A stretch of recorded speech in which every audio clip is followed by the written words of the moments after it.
നേരമതയും ലങ്കേശൻ രാവണന്റെ നെഞ്ചിലിടുത്തിയാൽ വല്ലാതെ മോഹമുണർന്നു മൈഥിലിയെ കട്ടതുകൊണ്ട് എന്തെല്ലാം മുകില് വന്നെന്റെ കൈലാസനാഥ.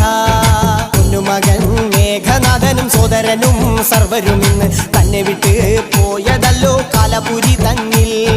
പശ്ചാത്താപം നിറയണ് രാമന്റെ ശരമുനയാൽ മോക്ഷത്തിൻ പടി കടക്കാൻ മോഹമുദിച്ചല്ലോ.